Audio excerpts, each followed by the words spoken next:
Chapter 25. The Book of Wills. Ibn Umar, Allah be pleased with them, reported Allah's Messenger as saying, "It is the duty of a Muslim who has something which is to be given as a bequest not to have it for 2 nights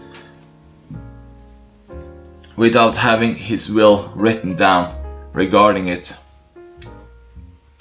This hadith has been narrated on the authority of Ubaydullah with the same chain of transmitters, but with a slight variation of words. A hadith like this have been narrated on the authority of Nafi, who based his narrations of the words of Ibn Umar, but with a slight variation of words. Salim reported on the authority of his father, Abdullah bin Umar, that he, his father, had heard Allah's Messenger as saying, "It is not proper for a Muslim who has got something to bequeath to spend even 3 nights without having his will written down with him regarding it." Abdullah bin Umar, Allah be pleased with them, said, "Ever since I heard Allah's Messenger say this, I have not spent a night without having my will written along with me." This hadith has been narrated on the authority of Sudi with the same chain of transmitters. Chapter 1. Bequeathing 1/3. Amir bin Sa'd reported on the authority of his father, Sa'd bin Abi Waqqas, "Allah's Messenger visited me in my illness, which brought me near death, in the year of Hajjat ul-Wada, farewell pilgrimage. I said, Allah's Messenger, you can well see the pain with which I am afflicted, and I am a man possessing wealth, and there is none to inherit me except only 1 daughter. Should I give 2/3 of my property as sadaqah?" He said, "No." I said, "Should I give half of my property as sadaqah?" He said, "No." He further said, "Give 1/3 in charity, and that is quite enough. To leave your heirs rich is better than to leave them poor, begging from people, that you would never incur an expense seeking therewith the pleasure of Allah, but you would be rewarded thereof. Therefore, even for a morsel of food that you put in the mouth of your wife." I said, "Allah's Messenger, would I survive my companions?" He, the Holy Prophet, said, "If you survive them, then do such a deed by means of which you seek the pleasure of Allah, but you would increase in your status in religion and prestige. You may survive so that people would benefit from you, and others would be harmed by you." The Holy Prophet further said, "Allah complete for my companions their migration, and not cause them to turn back upon their heels." Sa'd bin Kavla is, however, unfortunate. Allah's Messenger felt grief for him, as he had died in Mecca. This hadith is narrated on the authority of Sudi with the same chain of transmitters. Amir bin Sa'd reported from Sa'd bin Abu Waqqas, "Allah's Apostle visited me to inquire after my health." The rest of the hadith is the same as transmitted on the authority of Sudi, but Lai did not make mention of the words of Allah's Apostle in regard to Sa'd bin Kavla, except this, that he said, he, the Holy Prophet, did not like death in the land from which Lai had migrated. Musab bin Sa'd reported on the authority of his father, "I was ailing. I sent message to Allah's Apostle saying,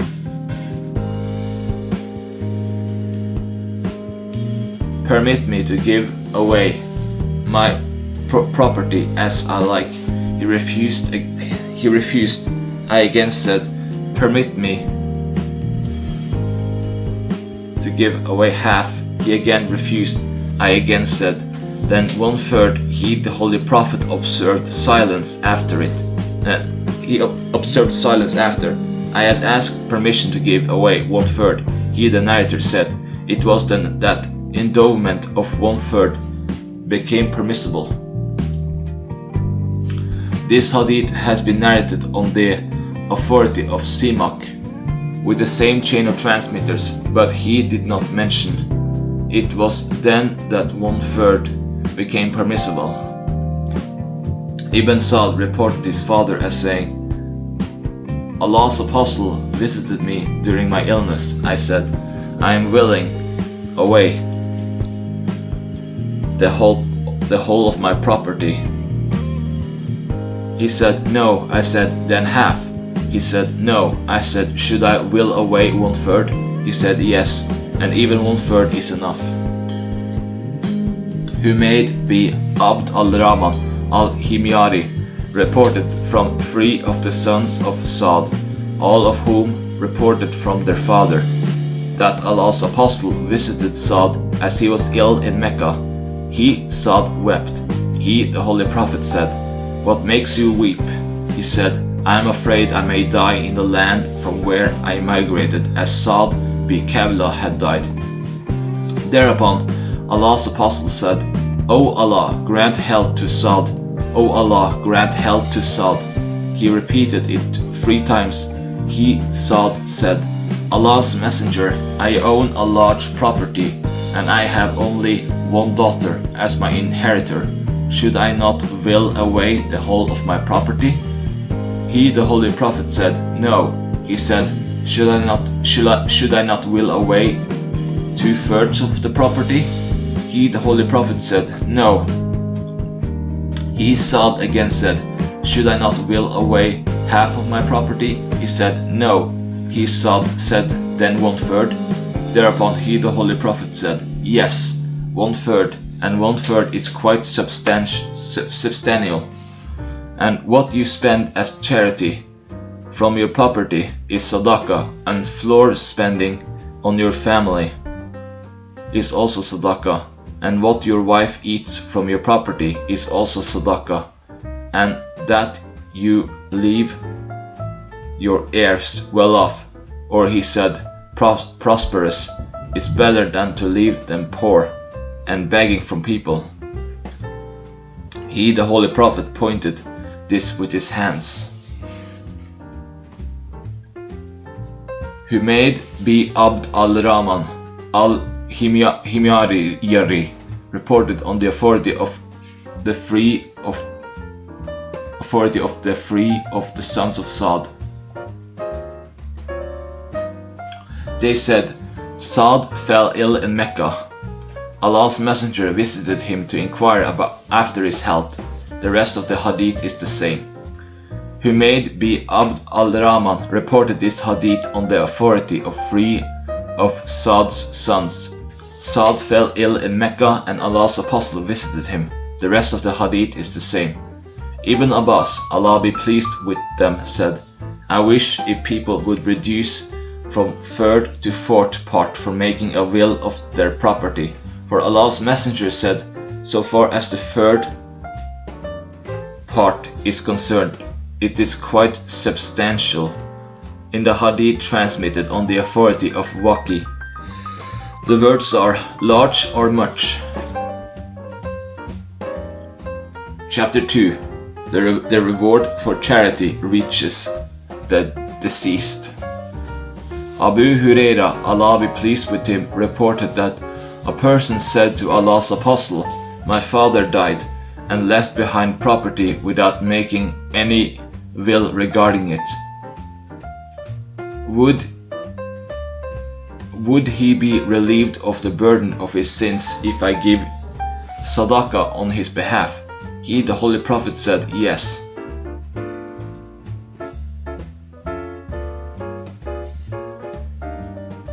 Aisha, Allah be pleased with her, reported that a man said to Allah's apostle, my mother died all of a sudden, and I think if she could have the opportunity to speak, she would have made a will regarding sadaqah.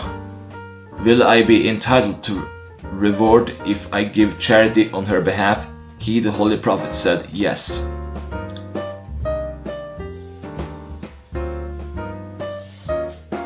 Aisha, Allah be pleased with her, reported that a man came to Allah's apostle and said, "Allah's messenger, my mother died all of a sudden, without making any will. I think if she could have the opportunity to speak, she would have made a sadaqah. Would there be any reward for her if I give charity on her behalf?"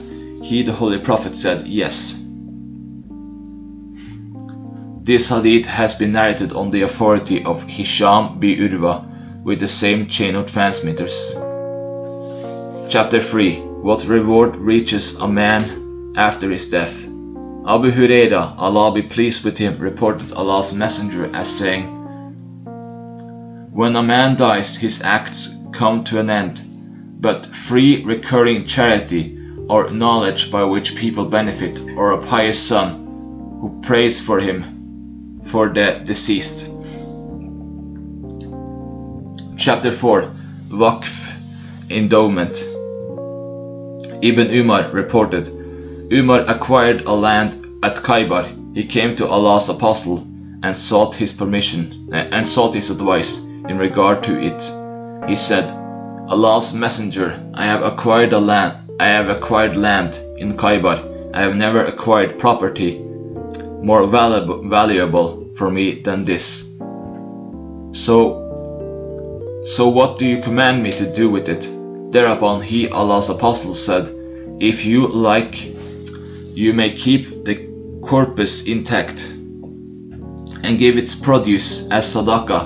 So Umar gave it as sadaqah, declaring that property must not be sold or inherited or given away as gift. And Umar devoted it to the poor, to the nearest kin, and to the emancipation of slaves erred in the way of Allah and guests. There is no sin for one who administers it if he eats something from it in a responsible manner, or if he feeds his friends and does not hoard up goods for himself. He, the narrator, said, "I narrated this hadith to Muhammad, but as I reached the words without hoarding for himself, out of it, he, Muhammad, said, without storing the property with a view to becoming rich." Ibn Awn said, "He who read this book pertaining to Waqf informed me that in it the words are, without storing the property with a view to becoming rich." This hadith has been narrated on the authority of Ibn Awn with the same chain of transmitters up to the words, "Or he may feed the friend without hoarding from it," and he made no mention of what follows. Umar reported, "I acquired land from the lands of Khaybar. I came to Allah's messenger and said, I have acquired a piece of land. Never have I acquired land more loved by me and more cherished by me than this." The rest of the hadith is the same, but he made no mention of this. I narrated it to Muhammad and what follows.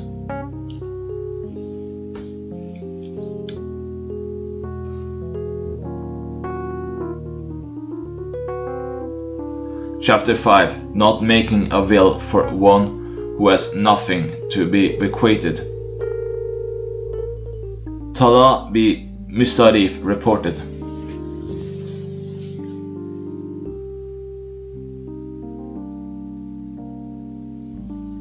I asked Abdullah bi Abu Awfa whether Allah's messenger had made any will in regard to his property. He said, "No." I said, "Then why has making of will been made necessary for the Muslims, or why were they commanded to make will?" Thereupon he said, he made the will according to the Book of Allah, the Exalted and Majestic.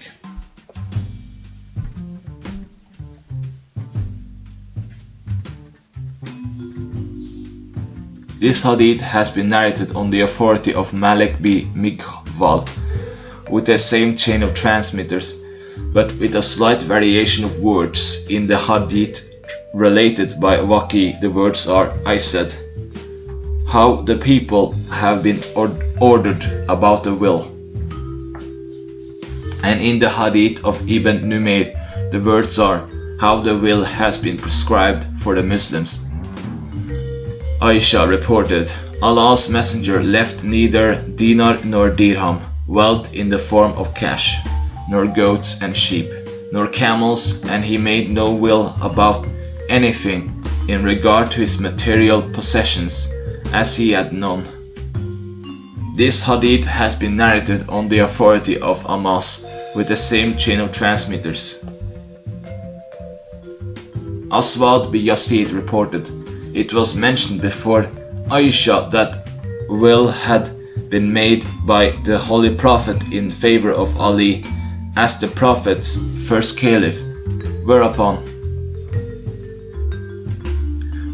she said, when did he make will in his favor? I had been providing support to him, to the Holy Prophet, with my chest or with my lap. He asked for a tray. When he fell in my lap, relaxing his body, and I did not realize that he had breathed his last, when did he make any will in his Ali's favor? Sa'id bin Jubair reported that Ibn Abbas said, first day, and then said, what is this first day? He then wept so much that his tears moistened the pebbles. I said, Ibn Abbas, what is significant about first day? He, Ibn Abbas, said, the illness of Allah's Messenger took a serious turn on this day, and he said, come to me, so that I should write for you a document that you may not go astray after me. They, the companions around him, disputed, and it is not meet to dispute in the presence of the apostle. They said, how is lie, Allah's apostle? Has he lost his consciousness? Try to learn from him this point. He, the Holy Prophet, said, leave me, I am better in the state than the one in which you are engaged. I make a will about three things: turn out the polytheists from the territory of Arabia, show hospitality to the foreign delegations as I used to show them hospitality. He, the narrator, said, he, Ibn Abbas, kept silent on the third point. He, the narrator, said, but I forgot that this hadith was mentioned through another chain.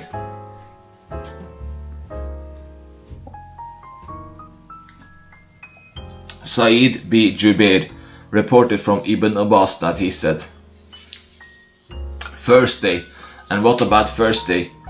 Then tears began to flow until I saw them on his cheeks as if they were the strings of pearls. He, the narrator, said that Allah's Messenger said, bring me a shoulder blade, an inkpot or tablet and inkpot, so that I write for you a document by following which you would never go astray.